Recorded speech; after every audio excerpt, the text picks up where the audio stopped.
আজকে আমরা দেখব হেক্সাডেসিমালের যোগ কিভাবে করা যায় হেক্সাডেসিমাল সংখ্যা পদ্ধতিতে।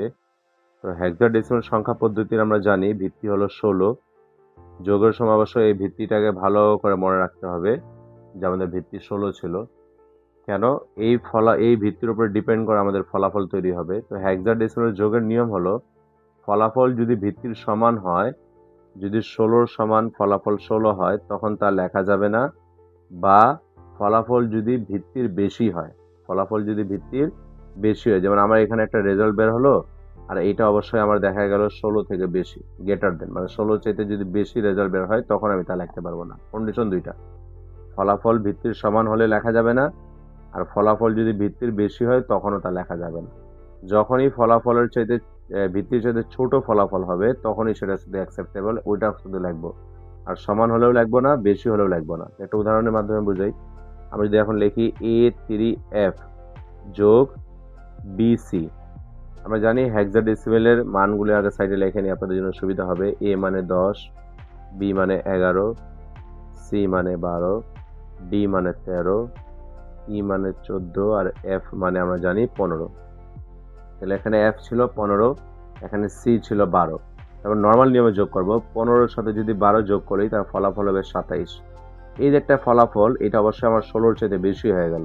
তাই বললাম 16-র চাইতে বেশি যদি কোনো ফলাফল হয় সেটা আমি লিখতে পারবো না। তাহলে কি করব? এই ফলাফল থেকে ভিত্তিটাকে বিয়োগ করে দিব। আমাদের ভিত্তি ছিল 16, 16টা বিয়োগ করে দিব। তো 27 থেকে যদি 16 চলে যায় তাহলে আমাদের থাকে 11। এই 11-র জন্য আমরা জানি কি বি, আর বিয়োগ করছি কয়বার? একবার। দেখেন একবার বিয়োগ করাতে আমাদের ফলাফলটা কি হলো? ভিত্তির ছোট হয়ে গেল। তো আমরা একবারই থেমে যাব। যদি দেখতাম যে একবার বিয়োগ করার পর ফলাফল আমার 16, 17 বা 18, এক কথায় ভিত্তির সমান বা ভিত্তির বেশি কিছু হচ্ছে, তাহলে আমরা আবার কি করতাম? ওই ফলাফলটা আবার ভিত্তিটাকে বিয়োগ করতাম। তাহলে ওই সময় বিয়োগকৃত মানের সংখ্যা ধরতাম 1। এখন যদি একবার করার ফলেই আমার ভিত্তি ছোট হয়ে গেছে, সেটা আমি একবারই 1 ধরবো। তাহলে এই যে এখন বি এর মান 11, এই যে আমরা এখানে বি লিখে দিব। আর বিয়োগ করছি কবার? একবার। এই একটা আমি 3-এর সাথে যোগ দিব। তো 3 একে যোগ করলে 4, আর নিচে ছিল বি এর মান 11। 11 আর 4 যদি আমি নর্মালি যোগ করি তাহলে 15 হবে। এই 15 আমার অবশ্যই কি ছিল? ভিত্তি চাইতে ছোট ছিল। 15 জন্য জানি আমরা এফ হয়, এই যে আমি এখানে এফ লিখে দিব। এর সাথে কোনো ডিজিট নেই যোগ করার জন্য, তার নর্মালি এ ছিল, এ নেমে যাবে। আশা করি হয়তো আপনাদের সাথে বুঝাতে পেরেছি। আর একটু উদাহরণ দিই। আমরা যদি এখন লিখি যে বি টু সি প্লাস 9 আর এফ, যদি এমন কিছু লিখি আমরা, তাহলে কি হবে আমাদের দেখেন তো। সি এর মান ছিল 12, এফ এর মান ছিল 27। তাহলে সি এর মান 12, এফ এর মান যদি 15 হয়, এফ এর মান যদি 15 হয়, সি এর মান যদি 12 হয়, তাহলে 15 আর 12 যোগ করে নর্মালি আমাদের হয়ে যাবে 27। এই 27টা আমাদের কি ছিল? ভিত্তি চাইতে বেশি ছিল। 27 থেকে যদি আমি 16 বিয়োগ করি তাহলে 11 হবে, আর বিয়োগ করছি কয়বার? একবার। এই বিটা আমরা বসাবো এখানে, হাতের একটা আমরা যোগ দিব 2 এর সাথে। 2 ছিল, 2 এর সাথে 1 যোগ করলে 3 হবে। 3 এর সাথে 9 যদি আমি যোগ করি তাহলে 12 হবে। এই 12টা আমার কি ছিল? ভিত্তির সাথে ছোট ছিল। আমরা জানি 12-র জন্য সি, আমরা সি লিখে দিব, আর নর্মালি বি এর বি, তাহলে অ্যান্সার হবে বি সি ডি। আশা করি বুঝতে পেরেছেন। 8টি ডিজিট নিয়ে আমাদের সাথে কাজ করি।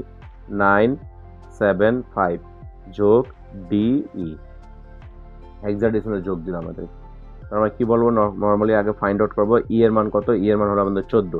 14-র সাথে যদি 5 যোগ করি ফলাফল হবে 19। এই 19টা অবশ্যই আমাদের ভিত্তির বেশি, তাহলে আমরা কি করবো? 19 থেকে 16টাকে বিয়োগ করে দিব। তো বিয়োগ যদি করি তাহলে আমাদের অ্যান্সার হবে 3, আর বিয়োগ করছি কয়বার? একবার। এই 3টাকে আমরা ফলাফল হিসাবে বসাবো, আর হাতের একটাকে আমরা 7-এর সাথে যোগ দিব। তো 7 ছিল, 1 যোগ দিলে 8 হয়ে যাবে। এখানে ডি মানে আমরা জানি 13। 13-র সাথে যদি আমরা 8 যোগ করি তাহলে আমাদের ফলাফল হয় 21। 21টা আমাদের কি? ভিত্তির চাইতে বেশি। 21 থেকে 16 বিয়োগ করলে 5, আর বিয়োগ করছি কয়বার? একবার।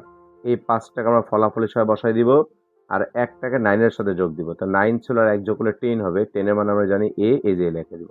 অ্যান্সার হবে A53। আশা করি বুঝেছেন। আজ এই পর্যন্ত থাকবে। যদি কোনো সমস্যা থাকে অবশ্যই আমাকে জানাবেন। আসসালামু আলাইকুম।